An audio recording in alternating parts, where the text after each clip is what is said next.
Hi friends, welcome to Dhana's recipe book. இன்றைக்கி நம்ம எப்படி வீட்டிலையே சிம்பிளாக பேக்கரி ஸ்டைல் வெனிலா கேக் எப்படி வீட்டிலே செய்யலாம் அப்படிங்கிறத பார்க்க போகிறோம்.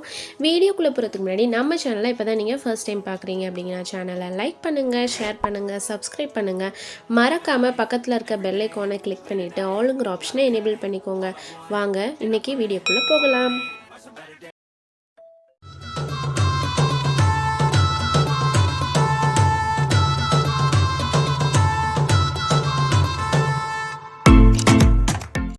இன்றைக்கி நான் இந்த மாதிரி ஸ்கொயர் ஷேப்பில் கேக் செய்யலான்னு இருக்கேன். அதனால் ஸ்கொயர் டீன் எடுத்துருக்கிறேன். உங்கள்கிட்ட என்ன ஷேப்பில் இருக்கோ அதை நீங்கள் எடுத்துக்கோங்க.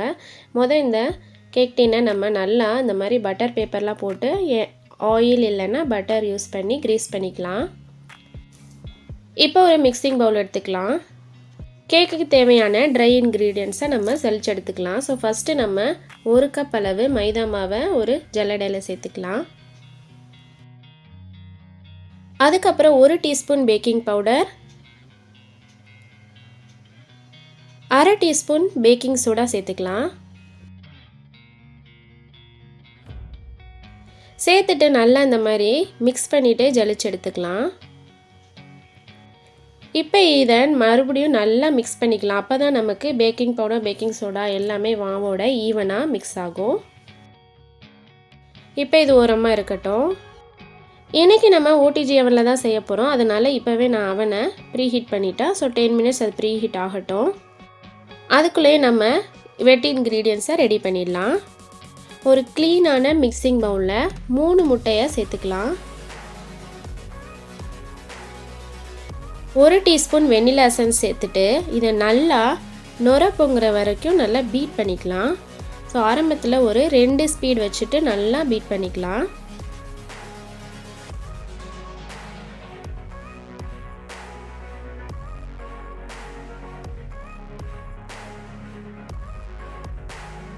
இப்போ பாருங்கள் நல்லா நுரையாயிடுச்சு. இந்த சமயத்தில் நம்ம 1 கப் அளவு பவுடர் பண்ணி வச்சுருக்கிற சுகரை சேர்த்துக்கலாம். கொஞ்சம் கொஞ்சமாக சேர்த்து இந்த மாதிரி நல்லா பீட் பண்ணிகிட்டே இருக்கணும். ஸ்பீடை இப்போ நம்ம 4, 5 அந்த மாதிரி இன்க்ரீஸ் பண்ணிகிட்டே இருக்கணும். எக்கோட கலர் நல்லா டர்ன் ஆகி ஒயிட் கலர் சேஞ்ச் ஆகணும். சேஞ்ச் ஆகிட்டு க்ரீமி ஆகிற வரைக்கும் நம்ம நல்லா பீட் பண்ணணும். இப்போ பாருங்கள் நல்லா கலர் சேஞ்ச் ஆகிடுச்சு. இப்போ இது கூட 1 டீஸ்பூன் அளவு வெனிலா எசன்ஸ் சேர்த்துட்டு மறுபடியும் நல்லா பீட் பண்ணிக்கலாம்.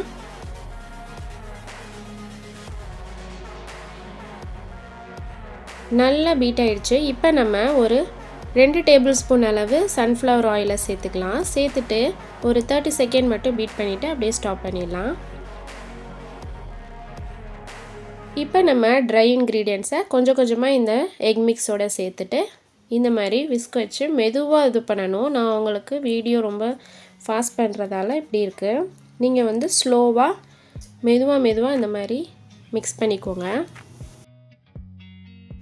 எல்லா ட்ரை இன்க்ரீடியன்ஸையும் சேர்த்தாச்சு. இப்போ நல்லா மிக்ஸ் பண்ணிக்கலாம். இது பார்த்திங்கன்னா பேட்டர் ரொம்ப திக்காகும். இதை பேலன்ஸ் பண்ணுறதுக்காக நம்ம 2 டேபிள் ஸ்பூன் பால் நல்லா காய்ச்சி ஆற வச்ச பாலை சேர்த்துக்கலாம். இப்போ நான் 1 டேபிள் ஸ்பூன் சேர்த்துட்டு நல்லா மிக்ஸ் பண்ணிக்கிறேன்.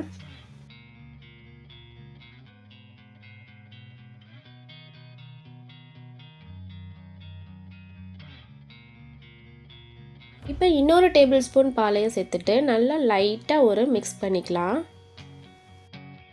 மிக்ஸ் பண்ணும்போது நம்ம ஒரே டைரெக்ஷனில் தான் மிக்ஸ் பண்ணணும். அப்போ தான் நமக்கு கேக் நல்லா பொங்கி வரும். அவ்வளோதாங்க, இதான் perfect consistency. Cake batter ready ஆயிடுச்சு. இப்போ நம்ம இதை க்ரீஸ் பண்ணி வச்சுருக்கிற கேக் டீனில் ஊற்றிடலாம். கேக் டீனை நல்லா டேப் பண்ணிவிட்டு இந்த மாதிரி ஒரு டூத்பிக்கை வச்சு இப்படி பண்ணோன்னா இது உள்ளே இருக்கிற ஏர் பபிள்ஸ் எல்லாம் போயிடும்.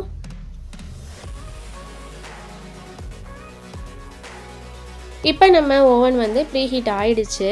ரெடியாக இருக்க நம்மளோட கேக் பேட்டரும் அதை அப்படியே உள்ளே வச்சு நம்ம பேக் பண்ணி எடுத்துக்கலாம். 180 டிகிரி செல்சியஸில் 35 மினிட்ஸ் டைமிங் செட் பண்ணிவிட்டு பேக் பண்ணிக்கலாம்.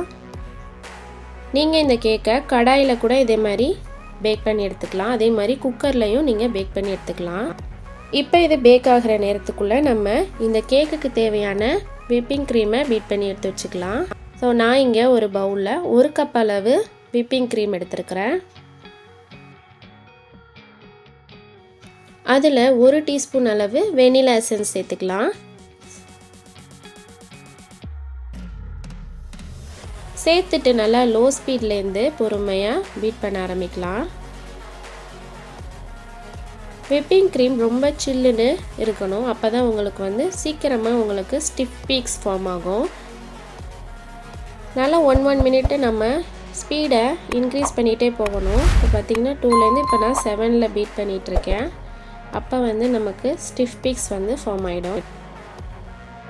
நம்மளோட விப்பிங் க்ரீம் பாருங்கள் நல்லா ஸ்டிஃப் பீக்ஸ் ஃபார்ம் ஆகிடுச்சு. ஸோ பர்ஃபெக்டாக ரெடி ஆகிருக்கு. இப்போ இதை நம்ம ஈவன் பண்ணிவிட்டு நம்ம ஃப்ரிட்ஜில் ஸ்டோர் பண்ணிடலாம். அப்போ தான் நமக்கு ஐசிங் பண்ணுறப்ப நல்லா இதே மாதிரி இருக்கும். இல்லைன்னா க்ரீம் வெளியே வச்சுருந்தோன்னா மெல்ட் ஆகிடும். இப்போ இதை நம்ம ஃப்ரிட்ஜில் வச்சிடலாம். நான் ஒரு 30 மினிட்ஸ்லேயே வந்து ஓவனை ஆஃப் பண்ணிட்டேன். இப்போ நம்ம ஓப்பன் பண்ணி பார்க்கலாம். நல்லா பேக் ஆகிருக்கா இல்லையான்னு நம்ம டூத் பீக்கை வச்சு செக் பண்ணி பார்க்கலாம்.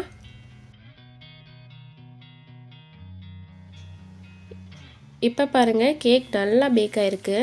கொஞ்சம் கூட ஒட்டாமல் வந்திருக்கு பாருங்கள். ஸோ இது நல்லா கூல் டவுன் ஆகட்டும். நம்ம அதுக்கப்புறம் நம்ம இதை டீமோல்ட் பண்ணிடலாம். இது ஆற வரைக்கும் நம்ம இது மேலே ஒரு துணியை போட்டு மூடி வைக்கணும். இப்போ பாருங்கள் கேக் நல்லா ஆறிடுச்சு. ஸோ இதை வந்து டின்லேருந்து எடுத்தாச்சு. இப்போ இதில் இருக்கிற இந்த பட்டர் பேப்பர் எல்லாத்தையும் ரிமூவ் பண்ணிடலாம்.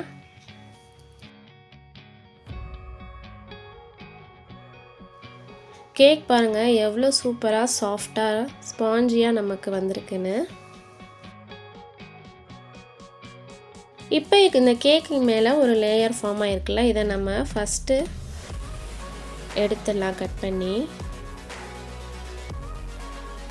டாப் லேயர் கட் பண்ணிவிட்டு அதே மாதிரி கேக்கையும் 3 ஸ்லைஸாக கட் பண்ணி எடுத்துக்கலாம். இப்போ ஒரு ரொட்டேட்டிங் டேபிள் மேலே ஒரு கேக் போர்டு வச்சுக்கலாம்.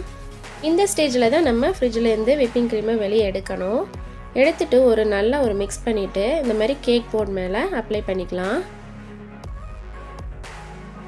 அப்ளை பண்ணிவிட்டு கேக்கோட ஃபஸ்ட் லேயரை நம்ம வச்சிடலாம். இப்போ நம்ம இது மேலே சுகர் சிரப் தான் அப்ளை பண்ண போகிறோம். ஸோ இதுக்காக நீங்கள் 1 கப் தண்ணி 1/2 கப் சர்க்கரையை சேர்த்து நல்லா மிக்ஸ் பண்ணிவிட்டு ஃப்ரிட்ஜில் வச்சுட்டு அதுக்கப்புறம் நீங்கள் வந்து இது மேலே அப்ளை பண்ணிங்கன்னா நல்லா மாய்ஸ்சர் கொடுக்கும் கேக்கு. இப்போ அதுக்கு மேலே நம்ம ஒரு லேயர் விப்பிங் க்ரீம் அப்ளை பண்ணிடலாம். யாருக்கெல்லாம் வீட்டிலையே நம்மளே ஒரு கேக் செஞ்சு பார்க்கணும் அப்படின்னு ஆசைப்படுறீங்களோ அவங்களாம் தாராளமாக இந்த கேக்கை ட்ரை பண்ணி பார்க்கலாம்.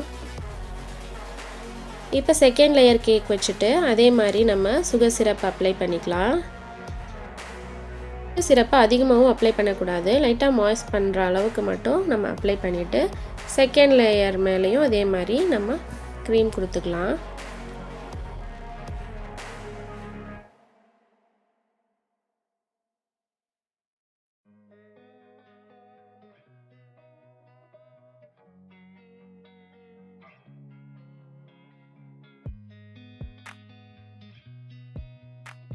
இப்போ நம்ம தேர்ட் லேயர் வச்சுட்டு அது மேலேயும் அதே மாதிரி சுகர் சிரப் அப்ளை பண்ணிக்கலாம். அப்ளை பண்ணிவிட்டு நம்ம க்ரம் கோட்டிங் கொடுக்க போகிறோம். ஸோ லைட்டாக க்ரீம் எடுத்து இந்த மாதிரி அப்ளை பண்ணிக்கலாம்.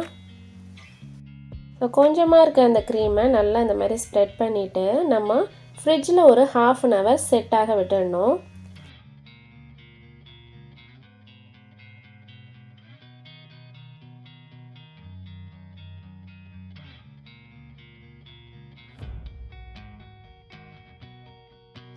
இப்போ நம்ம இதை ஃப்ரிட்ஜில் வச்சிடலாம். ஒரு 1/2 hour கழித்து எடுத்து மறுபடியும் செகண்ட் கோட்டிங் கொடுத்துக்கலாம்.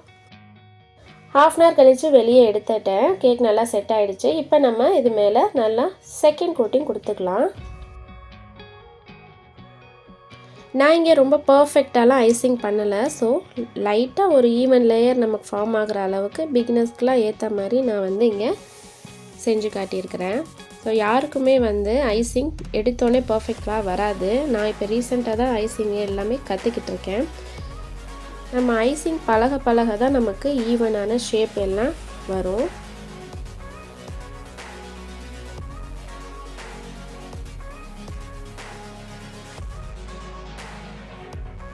இப்போ நம்ம செகண்ட் கோட்டிங் நல்லா ஐசிங் பண்ணியாச்சு.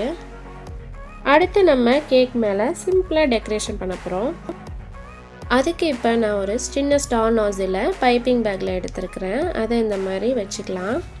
அதுக்கப்புறம் விப்பிங் க்ரீமில் கொஞ்சமாக 2 drop purple gel colour add பண்ணியிருக்கிறேன். அதை மிக்ஸ் பண்ணி இந்த மாதிரி பைப்பிங் பேக்கில் கலெக்ட் பண்ணிக்கலாம். இப்போ அதை யூஸ் பண்ணி மேலே இந்த மாதிரி ஒரு டிசைன் போட்டுக்கலாம். உங்களுக்கு எந்த டிசைன் உங்களுக்கு பிடிக்குமோ இல்லை எது நல்லா ஈஸியாக வருமோ அதை நீங்கள் போட்டுக்கலாம். இப்போ அதே க்ரீம் வச்சு நான் இந்த மாதிரி டாட் டாட்டாக கீழேயும் பார்டர் கொடுத்துக்கிறேன்.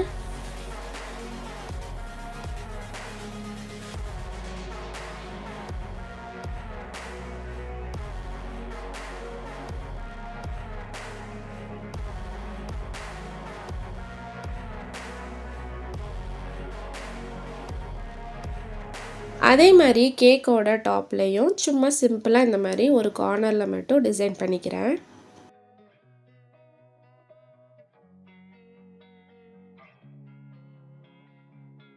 இப்போ இந்த கேக்கை கொஞ்சம் அட்ராக்டிவாக காட்டலாம் அப்படின்ட்டு என்கிட்ட சில்வர் கலர் சுகர் பால்ஸ் இருந்துச்சு.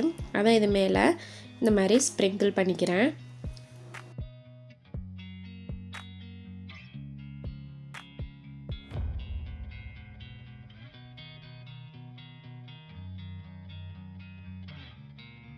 அவ்வளோதாங்க, வீட்லேயே சூப்பராக வெண்ணிலா ஃப்ரெஷ் க்ரீம் கேக் செஞ்சாச்சு.